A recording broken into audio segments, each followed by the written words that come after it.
Hello. Ooh, that's loud. How are you all this evening? It's good to see you. Thank you so much for coming tonight. I'm Elise Carter-Vosen. I'm the director of the Oric-Alpern Interreligious Forum here at the college, and I also teach in the Department of Global Cultural and Language Studies, and I serve Peace and Justice and Women's and Gender Studies and the Music Department and our new sustainability program, which I'm really excited about and proud of.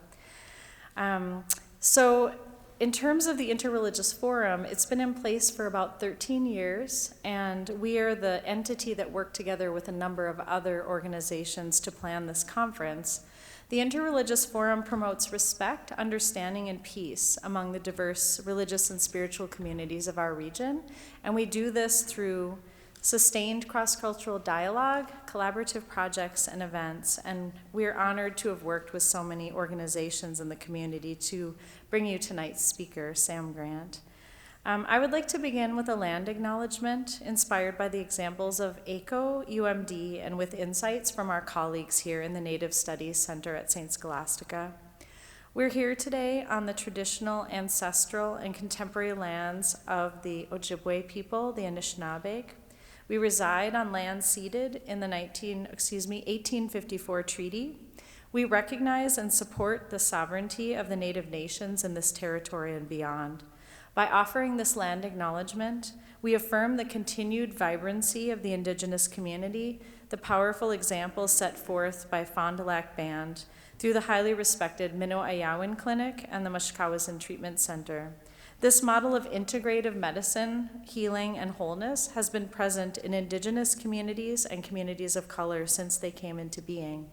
It's our hope that the conference we just concluded and Sam's talk tonight can play a small part in honoring these forms of knowledge and drawing attention to the critical role attending to cultural and spiritual values must necessarily play in healing individuals, families, communities, and our planet in the years ahead. Minnesota has unfortunately carried the mantle of having some of the greatest disparities in the country in education, housing, and health during the past decade. And in our own city of Duluth, we know that life expectancies can vary among neighborhoods by as many as 11 years. So we are grateful at this conference that we just are concluding today on culturally and spiritually responsive healthcare to have support from many organizations in our community which are strongly invested in making the structural changes that are needed to achieve equity and deepen respect for difference, even if the road is long. This conference would not exist but for the work of many people who do the work every day, devoted large portions of their lives to opening up conversations about making full health and healing possible for all people in what is still an inequitable world. So we'd like to thank all of the major sponsors for their generous support, the Anishinaabe Fund of the Duluth Superior Area Community Foundation, the St. Scholastica Department of Social Work, the HRSA grant, CSS Native Studies Center, Bragelman Center for Catholic Studies, and Essentia Health, as well as our supporting sponsors, the Minnesota Organization of Registered Nurses, St. Luke's Foundation, CHUM, St. Scholastica Health Humanities and Sustainability and the Environment programs, and the CSS Schools of Nursing, Health Science, and Arts and Letters, as well as the CSS Office of Diversity and Inclusion. I just wanted to point out that on your way in today, you received an evaluation form. Hopefully it should be blue. And if you didn't get one, feel free to stop by the registration table on your way out. We would really appreciate your feedback because we want to know its impact on you and also as we consider programming for the future. I also wanted to mention a couple of events coming up in the Allworth Peace and Justice lecture series on Tuesday, November 5th. Is Transforming Crime and Punishment, given by William Kelly, Professor of Sociology and Director of the Center for Criminology and Criminal Justice Research at the University of Texas at Austin. And then next, on Thursday, November 14th, Hard Lessons from the Catholic Abuse Scandal, Theological Consequences for a Church in Crisis, a talk by Dr. Massimo Fagioli, Professor of Theology and Religious Studies at Villanova University. Both of these talks are at 7:30 p.m. here in the Mitchell. Before I introduce tonight's speaker, I would like to note that this screen on the stage, here we're displaying the text of tonight's lecture through technology called real-time captioning. Although we anticipate a high-quality format, there inevitably will be errors that are inherent to the technology. Nevertheless, we believe that many people will benefit from the captioning, including those with hearing loss.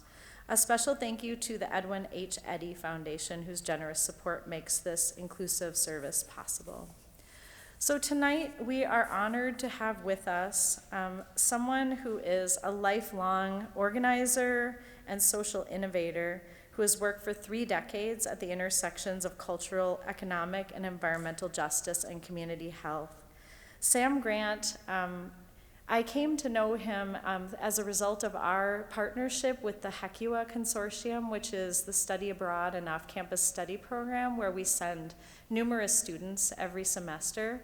And some of the programs are off-campus and some are in the Twin Cities. And I heard about Sam from other people who work with HECUA, and I was so looking forward to meeting him.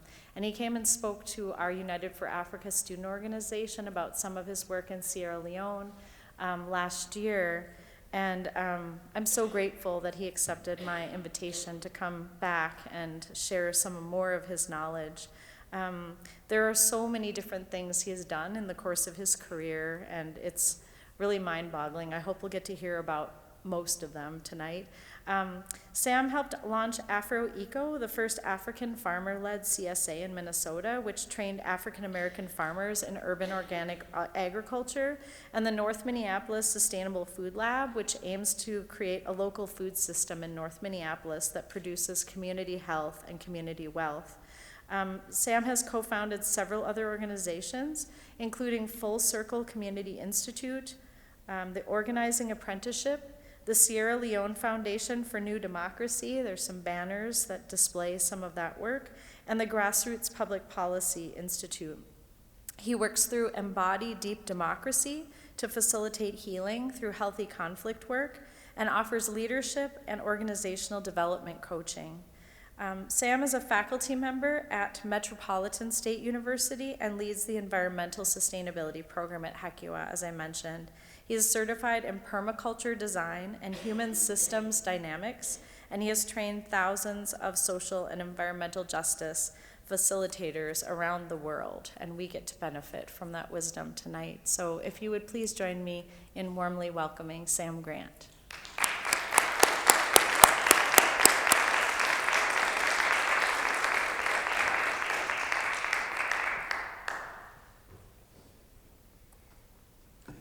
Good evening, family. Thank you for coming. It is Friday night. You have Monday off, so I'm impressed. For those of you who are students here, faculty, we give each other love. It's part of how we practice collegiality, so you don't get any extra points. So I'm here to talk on reawakening our deep ecological wisdom traditions for community health in the 21st century. There's a lot of slides in my slide deck, so I'm violating many of the rules of a healthy PowerPoint. But I've been working too hard lately and a little bit burned out, so I figured I better give myself a crutch of a PowerPoint instead of trying to speak improvisationally, which is normally what I would do in this kind of a setting. So instead of taking copious notes from the presentation, if you want a copy of the slide deck, Elise will give you my contact info and I will email the slide deck to you. So she already told you who I am, and I'll just say that I'm happy to be here, and in my own walk with indigenous ways of knowing, I've come to understand my obligation on the planet is to be somebody who is an embodied agent of cooperative dreaming, of our deeper possibilities as earthlings. And I'm very intentional about speaking to you and to us as earthlings because I want us to begin to transcend all of the borders that we've created that divide us from each other. So my own ecology of action. There's many things I'm involved in, and I won't have a chance to really cover all of that tonight, but as Elise said, I am a faculty at Metropolitan State University and also with HECUA's Environmental Sustainability Program. I never intended to be a teacher. My mother and father were both lifelong educators, and I did not want to follow in their footsteps. But in 1988, there was an unfortunate assassination by the police of 2 senior citizens in North Minneapolis when they were trying to clean up a crack cocaine house There was a fourplex. They were using a Thunder Flash stun grenade for the first time. They used it as a training mission. They had right on the box, it says, don't use this device without the fire department present. And they threw the device into the fourplex caught on fire, and the senior citizens died. We called the police to a community meeting to say, why did that happen? It says right on the device to have the fire department there. And he simply said, in the war on drugs, there will be casualties, and so that's what happened to those two. And we were astounded, and so we threw him out of the meeting and began organizing as a community to think about what to do, and that led to the creation of Minneapolis' Civilian Review Authority. And as we created that, I had a lot of questions about what is this history, because I didn't know it fully enough. So I was doing a lecture at the St. Paul Labor Center to a room full of about 350 labor union activists. And at the end of that lecture, somebody came up and said, I really like how you did that. We want you to come teach at our university. And that was 1988, and I've been teaching nonstop. So I teach. I just went back to school to do a second PhD in Africana critical theory, looks at climate justice. And so a book I'm hopefully will come out on that in 2021. I created in North Minneapolis with some colleagues the Environmental Justice Coordinating Council, which is looking at how to address the environmental justice overburden of 11 companies along the river that are putting toxic chemicals into the air, soil, and water.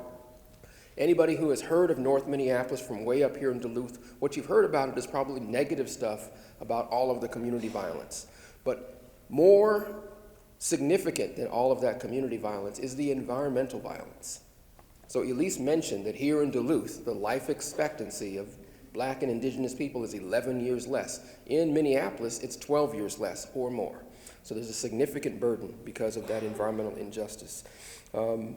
I also created a worker cooperative with my wife and several of our closest friends around the world called Embody Deep Democracy. And we use somatic science using body wisdom basically as a tool to help people heal conflict inside their own body and spirit, and then in all of their relationships in our organizations, in our neighborhoods, and in our global networks. With the colleague, I created the Sierra Leone Foundation for New Democracy, which I'll talk a little bit about tonight. And then Elise mentioned my work in North Minneapolis, training the next generation of agroecologists and trying to grow food as productively as possible in the inner city. So I want to talk a little bit about complexity tonight too, and differences that make a difference. Here you are, many of you students are taking classes in health sciences here, and a framework that's very well understood for health science students is the social determinants of health. And I want to unpack the social determinants of health and deconstruct it just a little bit, because there's something missing from the way that we understand what's at the root of those things. I'm going to sort of give you a little bit of insight on that. So on the left side, you're looking at SDOH is the acronym for Social Determinants of Health. Ricky Sharover Marcuse put together this powerful, simple diagram really about anti-racism back and gender repression back in the 1970s. But I've been using it nonstop because I love its simplicity and its elegance. So what she said is that when we have different assumptions about people, we set up different role expectations about those people. And that leads us to treat people differently. And when we treat people differently, people generate different outcomes because of that different relational ecosystem. So if we want everybody to have the same outcomes, we have to sort of ensure that everybody's starting from the same place and getting the same kind of healthy regard in all ways. As an alternative, what the intercultural health facilitation orientation talks about, which I teach from in Embody Deep Democracy, is that we begin from a place of embodied praxis. As a teacher, as a facilitator, as a learner. So I want to pay attention to what's happening in the kinesphere as you and I are interacting, and I want to adjust myself to make sure that our minds are aligning, our hearts are aligning, our spirits are aligning, because I can't teach if you can't be in relationship with me as a teacher. I can't learn if you can't be in relationship with me as a learner. We can't be good relatives if we miss each other in the dialogue. So embodied praxis is about paying attention to what's happening to the person on the other side of the dialogue to make sure that they're tracking with you in the experience. As I track with you, my body wisdom is helping me understand when you're saying something that's disturbing me, and I get thrown off of my capacity to pay attention to you from a place of love. I can do a simple breathing exercise, I can wobble my body from side to side, and I can give myself the oxygen I need to continue to pay attention from a place of regard and health so that we can stay in the dialogue. Socially embodied praxis is us giving that back and forth to each other, and that leads to the generation of a relational infrastructure that makes deeper social change possible in the world. So I've already said a lot, but I want to sort of take a pause, because in all of my work, there's a recognition that we live in a participatory universe. Ubuntu is a cosmology that says, I am because you are because I am. Everything happens in the context of relationship, so I need to slow down, decenter myself, and ask you all to go inside for a minute and do a quick little earth spot meditation. So this conference on culturally and spiritually responsive healthcare, there was a couple of great speakers who unfortunately weren't able to stay with us this evening, so I could honor them in front of all of you. But I just came out of a dialogue that ended at 5 o'clock with Skip Sandman and Pao Vang. And from two different perspectives, an Anishinaabe perspective and from a Hmong perspective, they really shared a tremendous amount of brilliance about good healthcare begins with good care of the earth. And when we take good care of the earth takes good care of us. And we have created degenerative conditions where we're not doing that. So I want you all to sort of honor yourself as earthlings, take a couple of deep breaths, and think about one of your favorite times in nature. And as you remember that moment in nature, notice how it feels in your body to remember that experience, to remember that moment. And just pay attention to it and amplify it so that wherever you feel that in your body, you let it rise and become an experience that your whole body is having. Are y'all feeling it? Are you guys feeling it? Is it working? Is it happening? Are you letting it happen? This is important. When you do this exercise and you let it in, that energy that you're feeling is the energy that I'm asking that you hold when you enter a dialogue. Why is that important? If you come into a dialogue and you're completely frozen with your own trauma, your capacity to listen from your deeper place does not exist. And when people are being listened to, they will notice whether or not you can listen from that deeper place or not. And they will only go as far as their sense of your spirit's capacity to hold dialogue will allow them to go. So if you want to know why many of your conversations are short, it's because you didn't offer a big enough opening for a deeper dialogue. So this simple meditation I just shared with you allows you to be that deeper space anytime you need to be that deeper space for somebody on the planet. So now I want you to just take a second and talk to the person sitting next to you and just say what happened as you did that, for those of you who did the exercise. So just take a moment and check in with each other on it.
Thank you for taking a minute to do that. One thing that happens when you allow people that space for dialogue, sometimes they could just stay there for a long period of time. So I just wanted you to at least take a moment to mark that experience so it's easier for you to hold the muscle memory of that in your body and continue to let exercises like that work with you in your life. It's a couple of questions that are primary for me when I think about the request from Elise to come and speak with you all tonight. So one is, how do we reawaken our deep ecological wisdom traditions for community health in the 21st century? Some of you might even wonder, what does that even mean, our deep ecological wisdom tradition? So hopefully you'll get a better sense of what I mean by that tonight. And how might we prioritize a mutually organized path towards this to reshape the trajectory of health outcomes in the 21st century? My proposition to you is that I want to propose that underneath consensus reality, we hold dreams of a deeper and broader health, and we know that we can't get there within our current frameworks of health care. So I want to distinguish health from health care, because health care is institutionalized, and health is something that I'm hoping will come to some sensibilities about what are strategies that allow us to honor health of the earth, health of all relations, and health of a future that's being born through the way we relate to each other in day-to-day practice. Further, I want to propose to you that embodied knowledge traditions provide the primary means by which we can transcend our current normalized sense of how to structure and operationalize healthcare in world ecology. Some of you might not be familiar with this language of world ecology because it's relatively new, just going back to about 2013 when a graduate student in I don't remember where he was, at one of the schools in the European Union, came up with this notion and began to dialogue with his friends about it, and now it's sort of traveled worldwide. And I really like it because I've been doing world systems theory, learning from Emanuel Wallerstein with the Broad Center at Binghamton in New York. But I like this notion of recognizing as an earthling that there's no place we can go and do anything that's not on the earth, therefore everything happens in world ecology. So a starting place is to consider the wisdom that is embodied in social determinants of health, and then critique that, and then go beyond it. So to deconstruct, we want to think about what do we mean by the social determinants of health. We take this word social, and we think about how things have been socialized which already marginalizes alternative ways of knowing. Alternative contexts have already been marginalized as we construct a notion of what we think social determinants of health might be. So we have to ask ourselves, what knowledges have been marginalized since the 15th century to generate our current socialized understanding of what we commonly mean by and operationalize for as health and health care in consensus reality?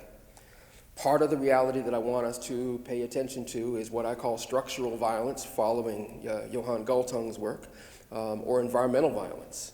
You think about the global haves, which is about 1.5 billion people, and then the global have-nots, which is a much larger sum, 5.5 billion people. Do we allow this particular pattern to continue, or do we put brakes on it? Do we transcend and transform it? What relevance do questions of economic inequality have for global health? I think they have profound implications, and I think that we let too much of the discourse not be part of the conversation because of our fear of stepping on the toes of elites who provide us our bread and butter. So social determinants of health. You guys have all sort of, paid attention to, the basics of this in coursework you've already taken. There's economic stability, there's a social and community context, there's neighborhood and environment, there's healthcare, there's education. So what social determinants of health says to us is that if, in order to understand somebody's relationship with not health, we have to understand the social determinants of health more so than just what we can diagnose in a health facility. These social factors have more impact on somebody's health than what we can diagnose in a clinic. So diabetes, obesity, whatever the situation might be, there are social factors that play a root role in shaping those disparate health outcomes. That's what the social determinants of health helps us understand. So it's remarkable, it's useful, so you might question, why is Sam having a critique of that? So let's reconstruct it. Every day provides an opportunity to reawaken our deeper sensibilities of socio-ecological possibility and embody the agency of this sensibility. There is daily work of radical reconstruction we each need to do. And I like to imagine that as a doctor working in a clinic, or a nurse working in a clinic, or a social worker working in a community center, you're paying attention to how people come into your facility, and you're trying to be a resource for the strongest, most vibrant aspect of a person's identity to interact with you. Because by virtue of that practice, you're talking to a person's health. You're talking to a person's resiliency instead of a person's limitation. And that shapes a dialogue about that person's power, and that person's power ends up being the critical resource for health to be manifested. So in 2017, I began an organization called the Environmental Justice Coordinating Council in North Minneapolis. When I started the EJCC, I started it based on a conversation with folks in the African American community about how environmental issues were related to all the social justice issues that were primary for them. People felt like, no, environmental issues are things that people of economic privilege care about. There's a big separation between environmental issues and social justice issues, and they didn't see the dynamic, necessary weave that's inevitable between these. And so I said, okay, name a social justice issue that's not an ecological issue at its foundation. Nobody could do it. And it was by virtue of that dialogue where everybody could see that, in fact, all of the issues that matter to us are, in fact, environmental issues. Therefore, the practice of environmental justice is a very profound, approach to trying to facilitate greater health on the planet. So here's a little acronym here, or really not an acronym, but pronouns. So there's a little I, a big I. There's a little you and a big you, a little we and a big we. I'm inviting us to consider how we can encounter and embody the world not from a small place of separation in our egos, but from a grand, pulsing, relational energy that awakens every time you help another human being turn on their dreaming and healing energy. So in my day-to-day work as a professor, as a community organizer, as a parent, as a husband, as a friend, as a relative, my objective is to nourish your capacity to connect to me from your highest vibration, because then it's an exciting interaction. And we both benefit from it, and we go back out into the world replenished and nourished because of our interactions, not feeling drained by them. Too much of our time on the planet, we are feeling drained like batteries that aren't renewable by virtue of the way we're experiencing the world around us. So I really feel like this environmental orientation to health is critical. So this grand, pulsing, relational energy. In the late 1990s, I had the opportunity to go and do a presentation at a Fourth World Conference up in Alberta, Canada. And the elder who was there, who had organized the conference, was Philip Lane Jr.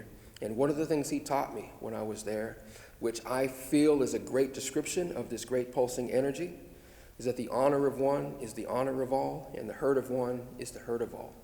So how can we begin to live in a world in which we're paying deep enough attention to ourselves and each other that I don't just rush past when you need my loving care, and you don't rush past when I need yours?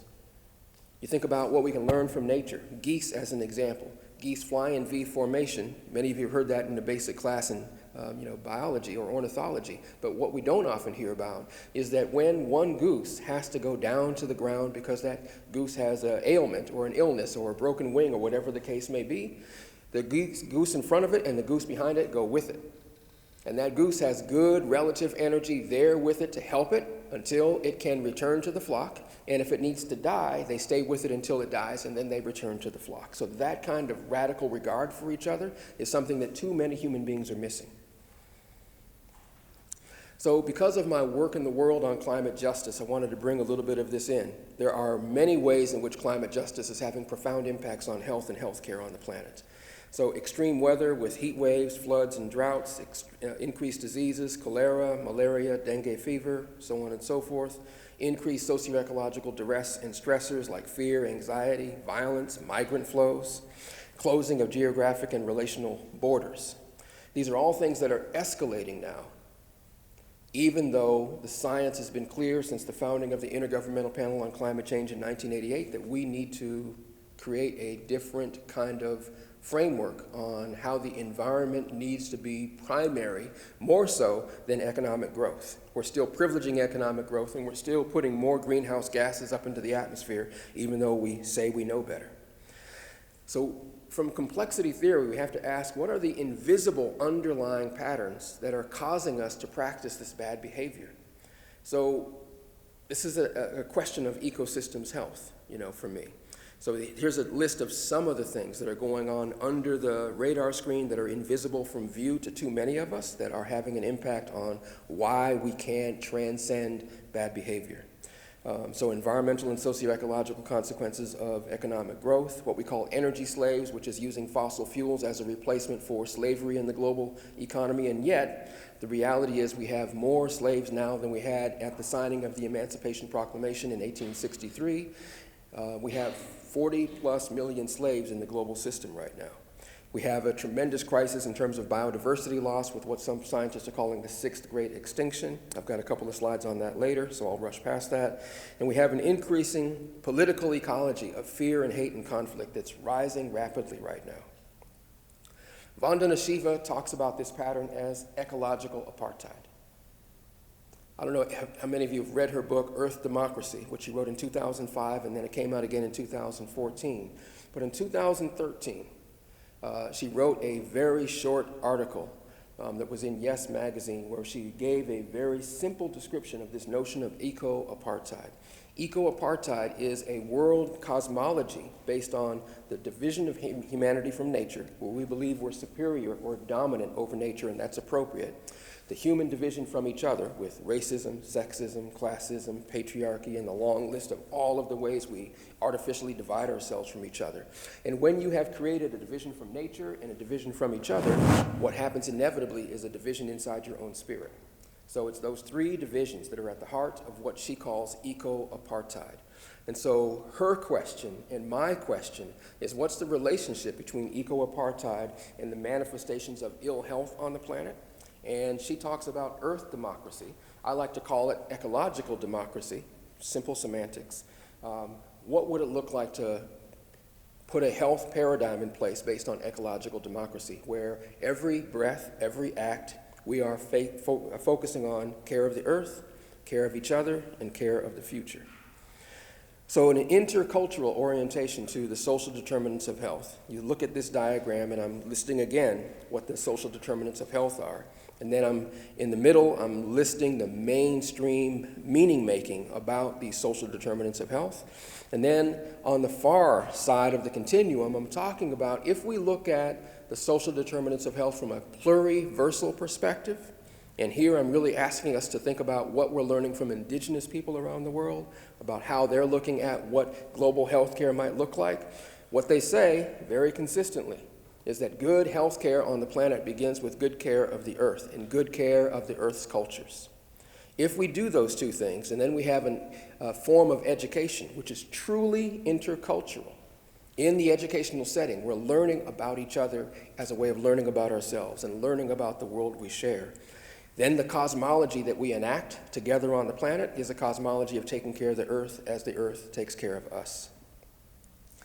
So here's a little diagram, and I'm a template geek. I'm always making simple diagrams that I can use to help my students really understand how do we move in the direction that we would prefer the world to move. So in this simple diagram, I'm suggesting that if you look at the bottom left of the continuum from a fear-based society and a degenerative society that's taking from the earth without reciprocity, I want to think about how we can draw the most efficient and effective pathway towards a regenerative society that is also convivial. So regenerative means that we're healing all of the ways that the earth and cultures need to be repaired in relation to each other. And the convivial means, and this came up in an earlier dialogue by an amazing practitioner who came here to speak from Girl Trek in Washington, D.C., and what she talked about is joy activism. And I think that's a really important thing to pay attention to as you imagine, how do you know if you're doing work in the right way? Your spirit ought to be nourished by the way you're doing the work. So think about this notion of joy activism and how to bring that in. So the combination of regenerating plus conviviality is the pathway towards the highest expression that we can create at a particular moment in human society. So here I sort of give a brief definition of conviviality. Co-creating conditions on earth for all people in all places and all cultures to be well in themselves and well in relation. Well in themselves means they define what their wellness is. It's not defined externally. Well in relation means it's democratically, mutually determined, not determined by a group that has more institutional power, but truly mutually determined on an egalitarian basis. I don't know if any of your coursework you all have had the opportunity to pay attention to the Millennium Ecosystem Assessment. But the Millennium Ecosystem Assessment was organized by Kofi Annan, who's from Ghana, where my father is from, and Kofi Annan pushed for the Millennium Ecosystem Assessment and the Millennium Development Goals, and he said, we really do not yet have a global database that helps us understand bad human behavior in terms of ecosystems. So this particular assessment, which was completed in 2005, looked at the whole world ecology in terms of 24 core ecosystem services. And what it found is that 15 of those 24 core ecosystem services were in significantly degraded status. Now, as an ecologist, looking at those 9 where it was ambiguous about whether it was better or worse, or whether or not they thought it was better, from my cosmology as an agroecologist, I actually felt like I would have come to different conclusions about the 9 factors they said we were doing okay. And so in my own assessment, we're in significantly degraded status on all 24 of those ecosystem services. That was 2005. This is 15 years later. We have not yet sufficiently improved human behavior. So another group of scientists at the Stockholm Resilience Institute put together a framework on planetary boundaries. And what they have said is that we've already exceeded several of these planetary boundaries. And for the ones we haven't exceeded, they're saying, we're still trying to build good enough science of where those limits might truly be. So I want to say we need to operate with a higher commitment to the precautionary principle and commit to stop causing ecological harm right now. And we need to begin to put a whole lot more energy into ecological and cultural regeneration. Here's another diagram that says the same thing. Some scholars talk about the Anthropocene as this era of human-caused climate change. And scholars have different orientations of when the Anthropocene started. Some go back to when we got fire, and some say it started with the fossil fuel craze, and some say it really happened and escalated rapidly after World War II. I have a critique of the Anthropocene because it says all human beings were equally responsible for creating this pattern. In reality, not all human beings were equally involved in creating this reality. So in Africa, we don't have the same level of fossil fuel burning going on. We have a very, very low contribution to greenhouse gases, and yet the IPCC consistently says that the impacts of climate change are worse in Africa than anywhere else in the world. So using my logic from the time fighting for divestment of corporations from South Africa in the 1980s, I picked up the notion of apartheid, and I call the era we're in the apartheid-ocene. And so the apartheid-ocene is Vandana Shiva's eco-apartheid. Because we are divided from nature and from each other and from our own reasonable spirit of relation, we create degenerative patterns on the planet. So yes, that is human behavior writ large, but some people are driving that pattern of human behavior, and many, many populations around the planet are not really participating in creating it, but they're getting the negative impacts. So what's the journey back towards health? I want to suggest that since you all are really close to Fond du Lac Nation and great elders like Babette and Skip Sandman, that you begin to bring them into all of your classes and go and support them in what they're trying to do in their local community. You have tremendous indigenous ecological knowledge right at your doorstep here at CSS. I'd encourage every one of you as an individual and for faculty to design it into your curriculums, to begin to think about what would my curriculum look like from the paradigm of indigenous ecological knowledge here in the Duluth area. So I like to think about indigenous ecological knowledge as the first science and the constant science. Many of us learned in school that indigenous people were conquered and have disappeared, but the reality is that there's 400 million indigenous people across the planet, and since we can't count well, it's substantially more than that. And other sciences come and go, building lineages based on extractions and experiments, with tested assumptions turned into working hypotheses, further validated in some cases as theories. But the best among these theories become world travelers, shaping scientific foundations everywhere, but relationship-based science is the lasting form from which any other science journey forms and returns. So this isn't a critique of other modes of science, it's just putting all science in the context of relating to the earth and relating to the first peoples of the earth. A way to get there is what I call deep democracy, beginning to pay attention to reality from your heart, not just from your mind. To pay attention to reality from your open spirit, not just from all of your received conditioning intellectually. So a good friend of mine and colleague who created the framework of deep democracy, Dr. Arnold Mindell, who was nominated for a Nobel Prize for his work blending physics and physiology, talks about deep democracy as riding the horse backwards. I was hanging out on the Fond du Lac Nation with my students in my HECUA program last week. And we worked with Jim Northrop III and actually built a teepee on his land and began to put together an agroecology plan that we're going to help him operationalize on his land next spring. And one of the things that Jim said to my students, which I thought was really remarkable because it's exactly what Arnold Mindell also talks about in his framework, is that you need to see from the future you want to create and then work backwards towards today. Too few people know how to live inside their radical open imagination. And partly what I'm hoping will be a critical resource in school classrooms all over the planet is that the school is a vehicle in which our radical open imagination is constantly stoked. Too often, we do what Paulo Freire talked about as the banking concept of education, where the teacher knows and the student just has to absorb as much as they can and then get evaluated based on how close their understanding is to the teacher's understanding. Well, that's not education for liberation. Education for liberation requires the teacher to journey towards where the student sits and find out what the student wants to know, why the student wants to know that, how the student knowing that serves the student's dreaming process. And then as a teacher, your gift and your joy is to nourish that capacity of that learner to be self-responsible for their own learning journey and to bring what's coming alive in their learning journey into the classroom. And that dialogue among students is what helps the students understand the world more complexly.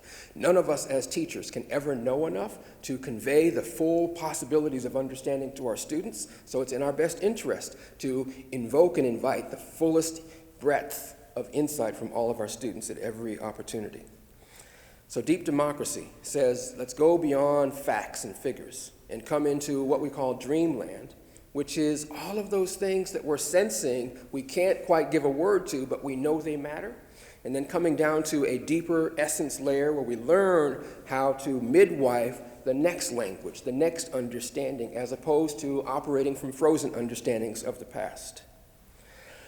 So how is this relevant for sustainability and for the next evolution of healthcare praxis?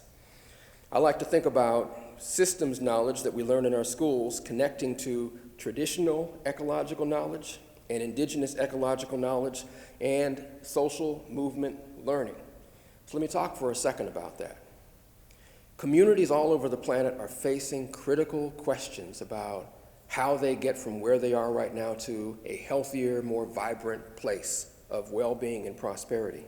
Many communities don't have a clue, and many of them feel like it's impossible because the world is set up in such a way that we can't have the world we want. Part of my work is to bust that illusion and to say the world we want is possible, and it comes through our effective organizing with each other. I'm going to start to skip past some slides because my own inner little alarm just went off and said, quicken the pace, Sam. So there's a few slides in here I'm going to skip. This one I won't skip. This notion of mutual ecological responsibility. We each have an opportunity and an obligation, in my view, to think about how well am I, in the way I live my life, taking care of the air, taking care of the soil, taking care of the water, and think about this cute little quote that says, nature is so smart, it put medicine inside the food. Every time you eat, do you feel like your energy is awakened and nourished, or do you feel like you need to take a nap? If you feel like the food you're eating knocks you down, then you're not eating what you should be eating. When you eat, you should feel like you're ready to run a marathon. Should be so energized you could take on the whole world. So we're not eating healthy food and bringing that into our lives. So in my day-to-day work, I practice critical participatory action research the way I learned it from Orlando Falls Borda, from Columbia, which is living in the question with communities that are facing critical questions. So I decenter whatever my questions are as an academic and as an organizer, and I live my life honoring the questions that come before me from people in communities. So I imagine a future in which we're doing health repair of our bodies, health repair of our relations and cultures, health repair of our systems, and then all of that together fostering health repair at world ecological scale. So here's a picture from some of my work in Sierra Leone. I did a teacher training, and on the first day of teacher training, I asked all of these teachers with whom we started a school for children in this village. We started the first preschool, environmental education-focused preschool in the country. And as we're doing the teacher training, I asked them, what does a good day of education look like for you? And the very quick answer from the teachers was the same thing the teachers say here in the United States: compliance. Teachers who are teaching children who are coming from, situations of significant socio-ecological stress, they want to get through the day and not have so much unrest caused by students that they can't finish their curriculum. And I started to cry. And I said, that's not education if compliance is your objective. And they said, oh yeah? So what's the objective? And I said, at the end of a good day of education, everybody should be levitating. And they laughed and said, well, come on, that's obviously an impossibility because people don't actually levitate. And I said, yeah, they do.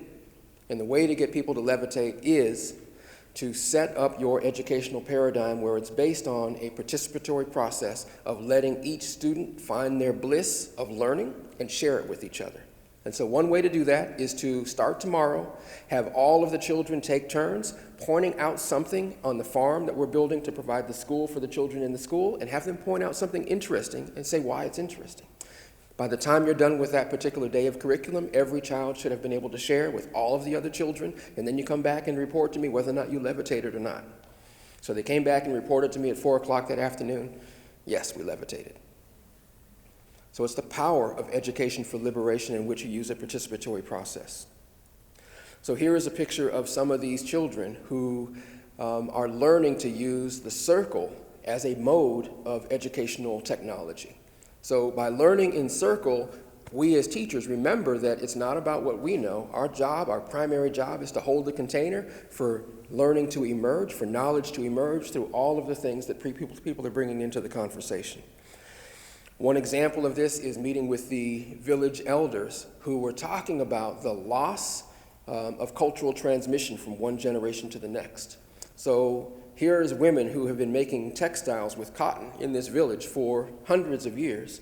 And so we asked the women whether or not this was being passed on to the next generation, and the women consistently said no. None of the younger people are interested in continuing this ancient knowledge. So we said, why don't we just bring it into the farm and bring it into the school and have it become part of the curriculum where the students are seeing it every single day.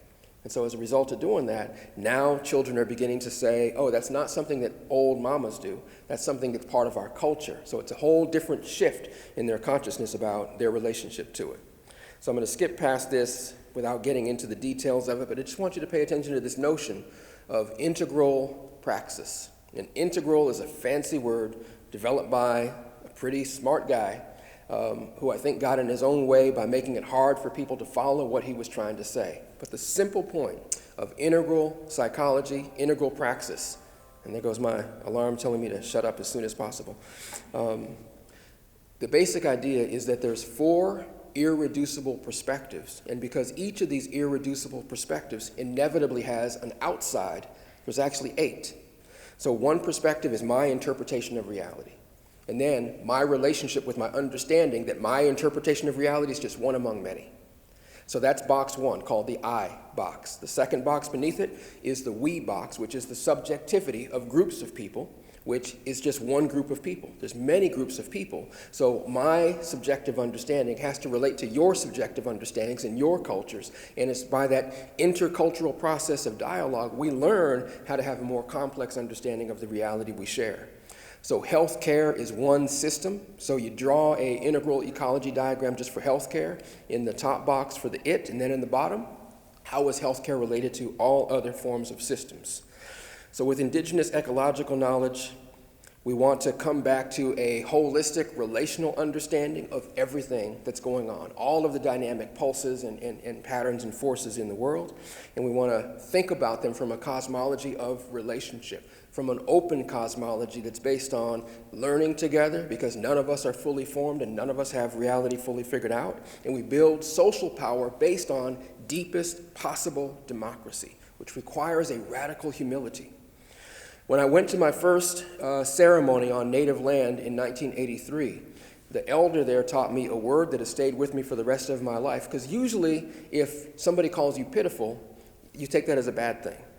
But for this Dakota elder, to be pitiful was one of the grandest things you could ever be, because it means you're humble enough to keep learning.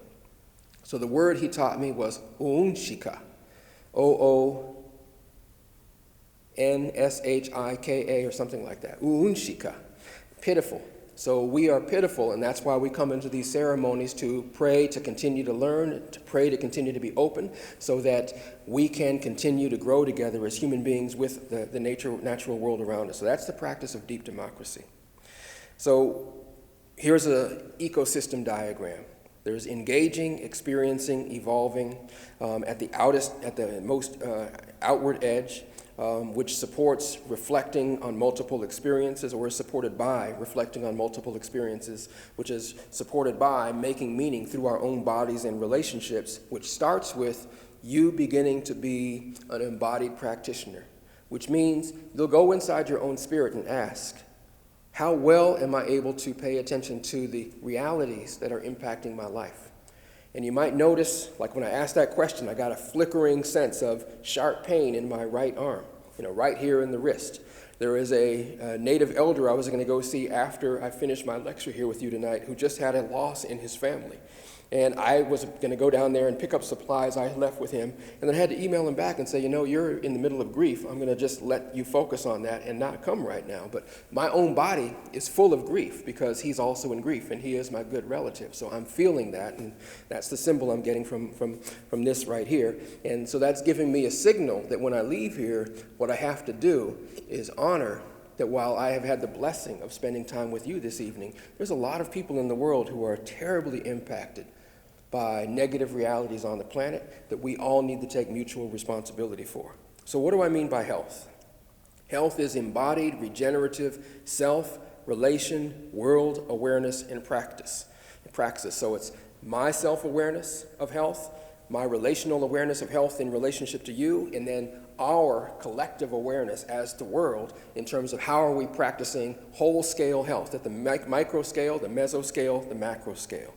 So how might shifting our notion of health towards this change our current sensibilities about health and healthcare? I want to suggest, just looking at the box on the right in the blue color, emergent horizons open to us mutually when we persist in intercultural dialogue as an open democratic, open science process through which we co-create conditions for earth care, people care, and future care. So embodied earth awareness in me, embodied earth consciousness in us, embodied earth relational organizing through all of our institutions creates an infrastructure that allows us to give birth, to midwife, a healthier and healthier world of ecosystems that have integrity, and therefore our lives have integrity, and therefore health is more realized and more normalized across all populations, across all cultures. Edgar Morin had this great quote that I love, or not quote, but a framework on complex thought, and I'm about to close with this, that in order to understand how to recreate the world, we have to understand that the world runs through a constant dialectic of order and disorder. And if we are dissatisfied with the way things are ordered, the question we have to ask ourselves at any scale is how do we disorder that negative pattern by bringing order to a replacement for it? Too much of the folks who are concerned about problems in the world are really good at criticizing, but they're not good at coming up with alternatives. So really nourishing your radical creativity is critical in the 21st century. So dream big about the future you want to create and shape interactions in day-to-day livelihood that allow you to be that bigger change in the world you wish to see. And what's going to happen is if you can hold that practice of interacting from your dreaming process, more and more the world will come and meet you there. Does that make sense? So then I'll just close and say miigwech, which is the way the Anishinaabe people say it, or Bise, which is the way that the Mende people I'm working with in Sierra Leone say it, or Akpe, which is the way my father's people in the southeast region of Ghana say it. And now reflections are welcome.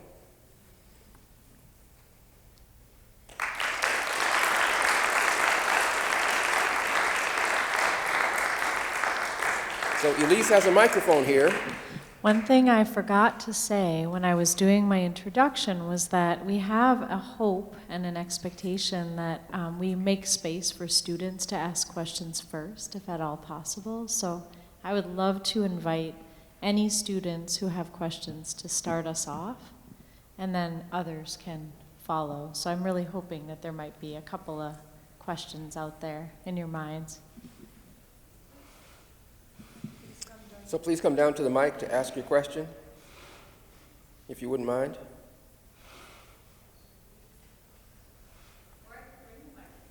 I suppose if it's, okay. Is there anyone who would like to ask a question? Just something you're even wondering about Sam's work that he does, either in North Minneapolis or Sierra Leone? So if you want a copy of my PowerPoint, there's my email address. So just send me an email there and I'll Yeah, forward it oh, on. good.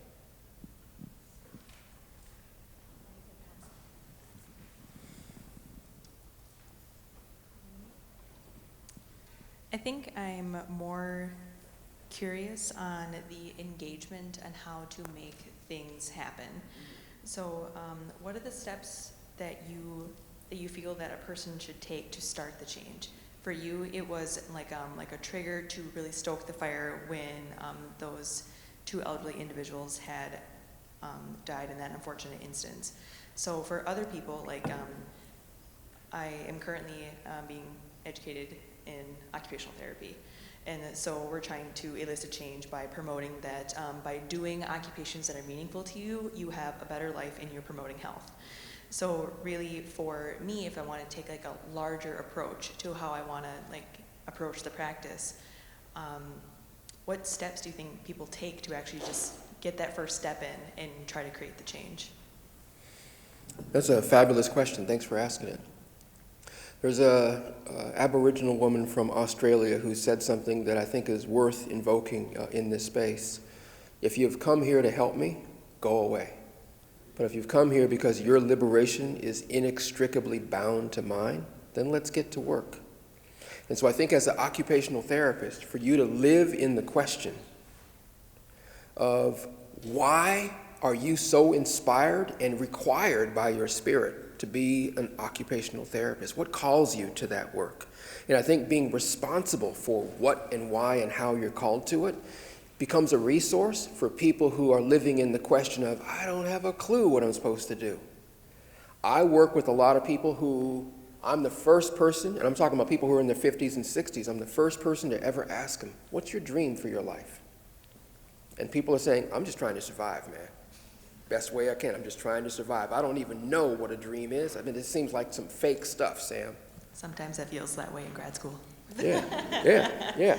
So I think for you to be a resource for other people to dream big, you need to be an example of dreaming big. Okay. And then you need to organize your own base of support that nourishes your capacity to dream big, because then when you talk to people about organizing an ecosystem of dreaming, you can speak to it from an experiential knowledge base that gives people a critical resource beyond what you've learned in school. So you have your certification, but beneath your certification is your experiential knowledge base, your indigenous ecological knowledge based on your experience. That pays dividends differentially than what you learn in school. So the more that we can begin to bring experiential knowledge production into our curriculum, into the way we teach and the way our students are learning this stuff, the more prepared our students are for stuff in the real world, which is why I do HECUA, which is off-campus, deep immersive learning, because I want students, while they're still students, to have a sense of their capacity and the way to build capacity to do this work at the deepest possible level.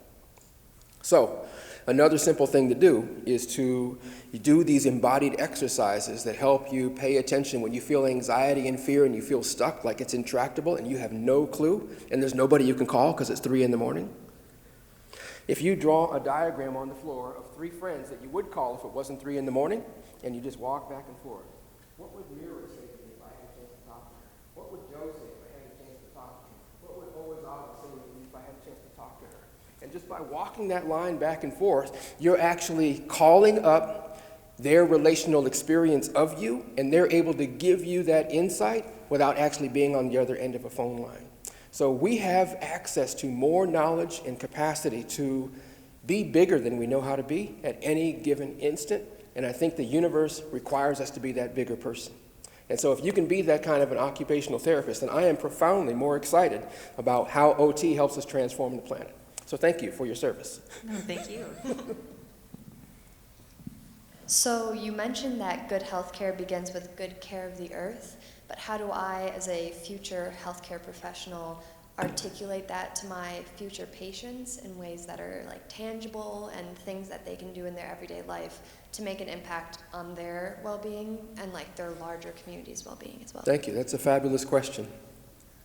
So some of the work I do is with residents in public housing, and there's policies in their public housing that they can't grow any food. So when they tell me why, because I say one of the things to do is food is medicine, so begin to grow some of your own food, and they don't know how to grow their own food, and it's against the policy where they live to do it. So then I say, well, join a community garden. I say, well, if I join a community garden, I don't know how to grow anything. Well, there's people at the community garden whose role it is to teach new people how to do it. So begin to show up and produce some of your own food is one of the things that I teach people to do. And I think that asking people to define what is health to you and what's one thing you know you could do that you have an interest in doing that would help you begin to be on your journey towards health. And some people are very individualistic, and it's easy for them to begin to take on a health practice without a lot of support. I think a lot of the people I interact with, they can't do it unless they're in a tribe. They have to be in a group of people who are taking that practice on together.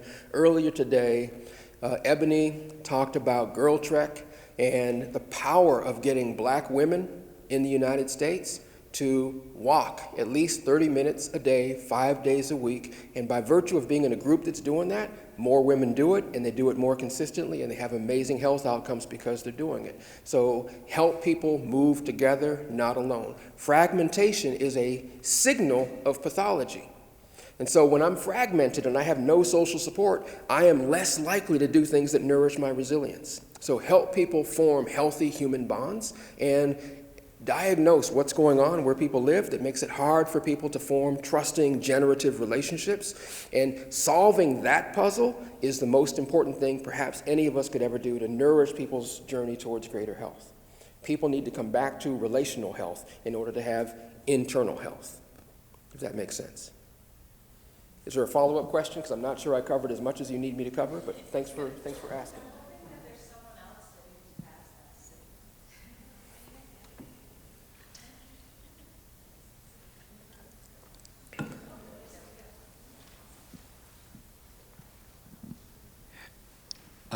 So I'm a Minneapolis resident, grew up there my whole life. I grew up in Northeast. I'm just a little curious about kind of some of your work in North Minneapolis and how kind of has that community kind of rallied around some of that work and embraced it. I was just wondering if you could tell me a little about that.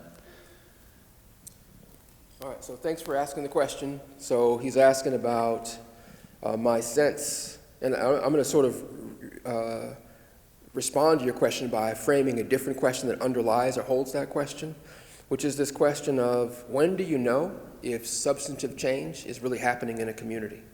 Because there's a history of many funders investing in North Minneapolis who've given up and said, what's the point of putting money there? It just goes to pot.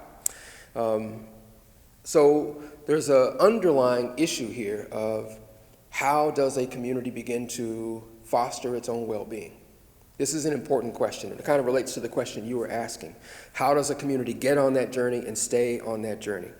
So I'll tell you an example from one among many stories. I mentioned the police brutality story. We created the Civilian Review Authority, but the Civilian Review Authority was controlled by the police, and the community felt like it's not really changing the pattern with the police. So that's an example I'll call a failure. In 2008, we did a food assessment in North Minneapolis, and among the questions were, where do you get your food, and are your family members consuming 5 or more servings of fresh fruit and vegetables every day? And we were very far from food health in the community. So we started a campaign, we started a project called Northside Fresh. We got substantial sums of money from a few local foundations to support that work. We built a few new powerful organizations that have now trained a generation of young people who are doing amazing work, following in the footsteps of their elders.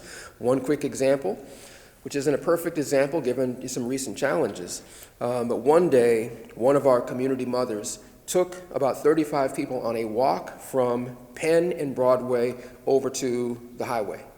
And as they walked, they counted all of the grease, fat, and cholesterol joints on Broadway. They counted 37. And there were 0 5-star restaurants featuring local health freshy food, 0. And so she was speaking about this from a place of critique, using the language of food desert and food swamp. And her son, who was 16 years old at the time and was there in the audience, said, "Mom, let's not talk about what's wrong. Let's talk about what's right, which is for us who are here, these 35 people on this tour with you, we can create the first 5-star restaurant featuring local food. Why don't we just do it?" So they did it. We created a 5-star restaurant on Broadway called Breaking Bread Cafe. Anybody here ever been to North Minneapolis and eaten at Breaking Bread Cafe? One in the front. Isn't it amazing? Great food. But Breaking Bread Cafe was set up as a social enterprise, which means its primary objective wasn't to make money. Its primary objective was to train as many people in the community as possible in healthy food. And it did that, and it's done that, and it's generated a graduate of the program who is now respected as one of the most amazing soul food, new imagined soul food chefs in the Twin Cities region. But the restaurant had to close 3 weeks ago, or maybe 2 months ago now, because it was hemorrhaging, it was losing too much money. But that organization that created Breaking Bread, Appetite for Change, is doing community cooks every Thursday night, and we have now trained thousands of residents in the community in producing healthy food. Through my work, I trained 16 African American farmers in North Minneapolis in permaculture and agroecology with the hope that they would all opt in to a farmer cooperative and grow food together and bring stuff to market together. My dream of what we could do there didn't work out as I imagined, because all of the farmers have got the same training about being an individual entrepreneur as opposed to being a cooperative entrepreneur, and everybody wanted their own parcel of land to do things their own way without having to deal with the supposed pollution of relationship. So for me, that's a toxic mindset. I think the resource is relationship. That's not a toxic sector. I think individuality is the toxic sector. So we didn't have agreement on that, and that pattern didn't work out as well as I wanted it to. But recently, just to give you a very significant success of late, the residents of the community organized to shut down Northern Metals, which is one of the 11 companies in what we call the toxic corridor in North Minneapolis. Northern Metals had gone to the Minnesota Pollution Control Agency and asked to have their permit extended to pollute more. And a resident simply asked the honest question, "Excuse me, before you're given permission to pollute more, why don't you tell us the impact on us of all the pollution you've already caused?" And the company couldn't answer that question, and neither could the Minnesota Pollution Control Agency. But the Minnesota Pollution Control Agency, because of that challenge, went back and did some work and decided we better investigate this company a little more thoroughly, and they found that the company was violating its pollution permit. And then that led to a settlement decree signed by that company to move out of the community within 2 years and move to another community. That date that company was supposed to move was August 1st. The company sent a request for injunctive relief to a judge and said, the site we're going to move to isn't ready yet, so we need permission to stay as long as it takes to get into the new site.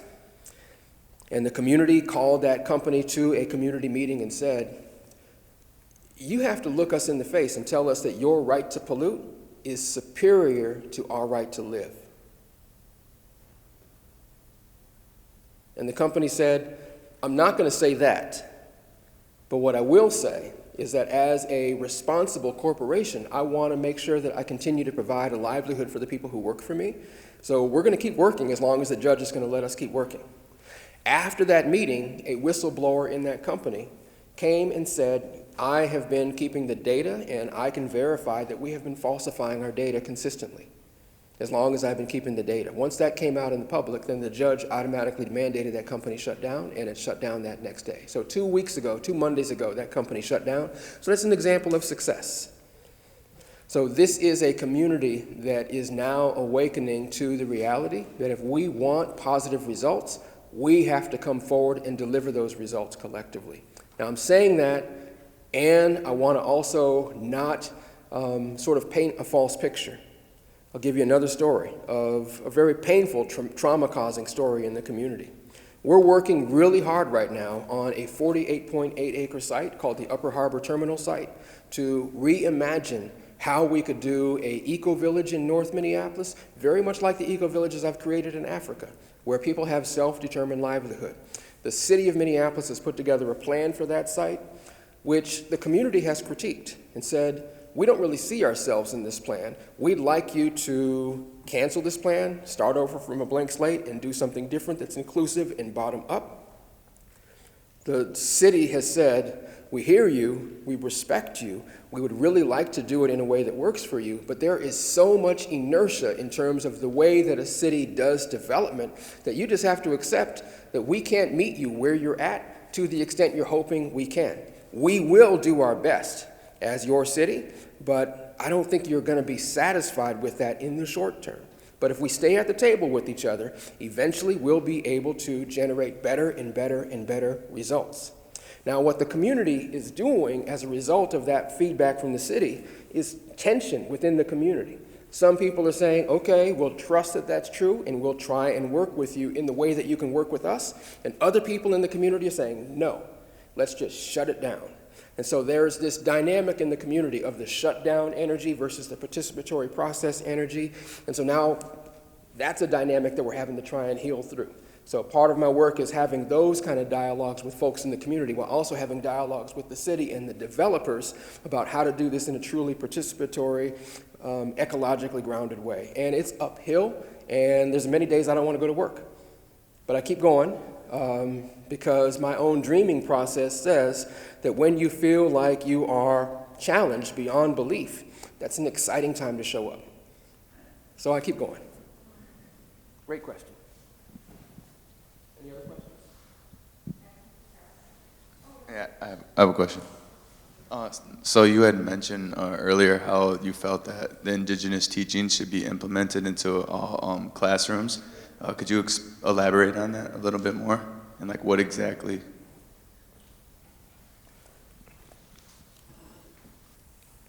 I think that the simple request that I have is that, and I think I've witnessed this, already from Elise's example here. I mean, Elise invited in these indigenous stakeholders to be a presence in this conference that happened in a respectful, culturally appropriate way. She made an acknowledgement directly to each person, one at a time, said, thank you for coming. This has been a dream of mine to have a right relationship with you.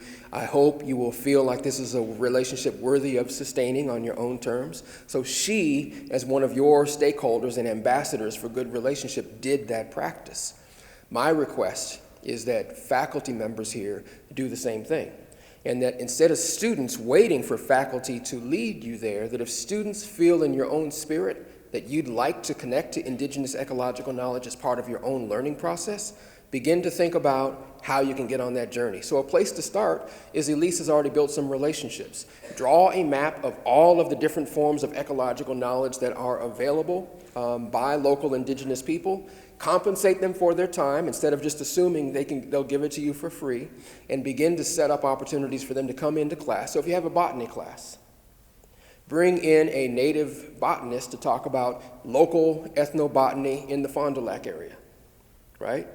If you have a class on herbal, on medicine, on going beyond allopathic care towards naturopathic alternatives, bring in a local, indigenous person who knows in herbal medicines in the region and have that person come into the class with compensation and visible respect to share that knowledge in the classroom.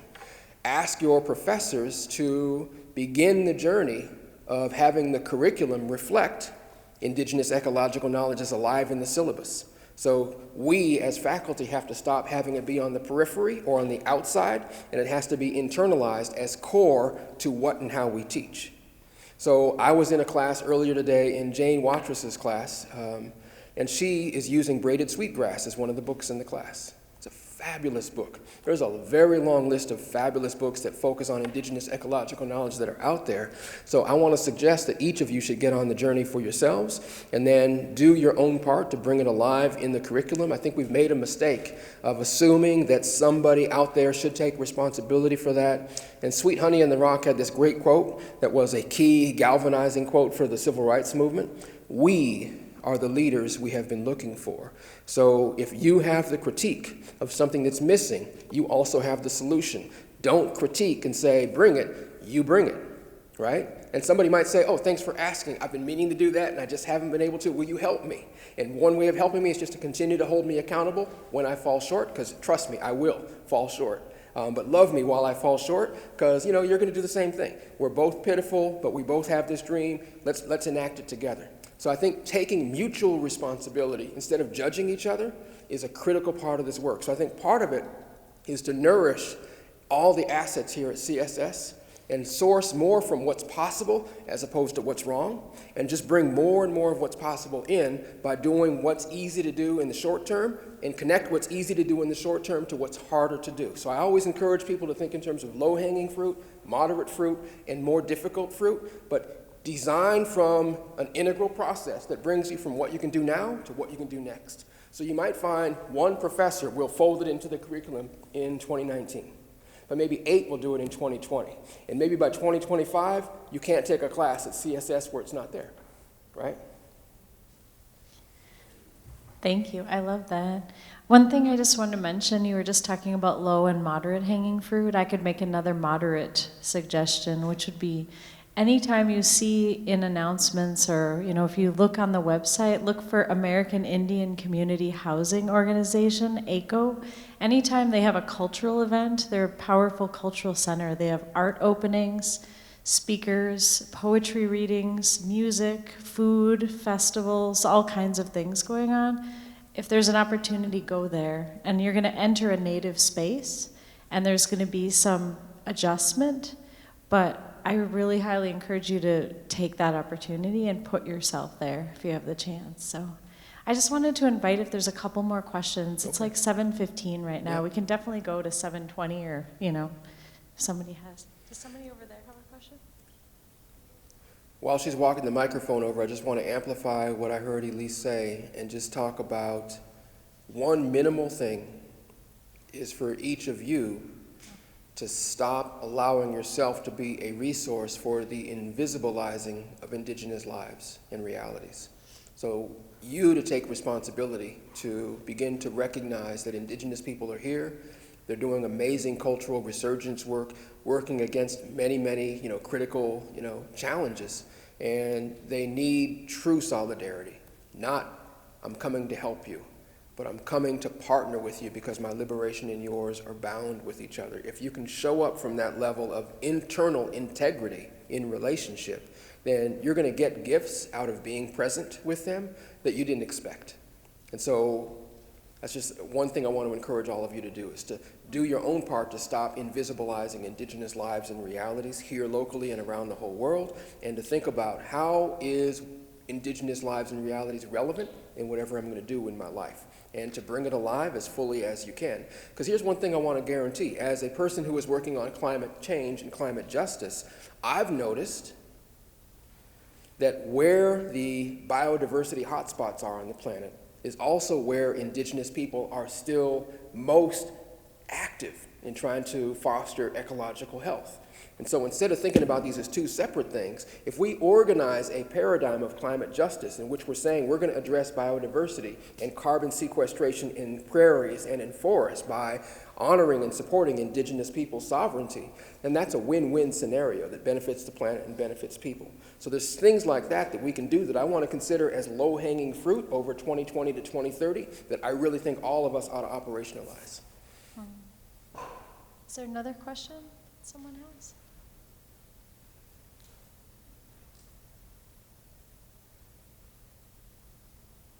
If there's no other questions, I apologize for my pitifulness. I did my best to show you love in my presentation, and I wish you to dream from your absolutely highest place and then live in constant dialogue with as many people around you as possible, because I trust that that's the way that the better world is born. Miigwech.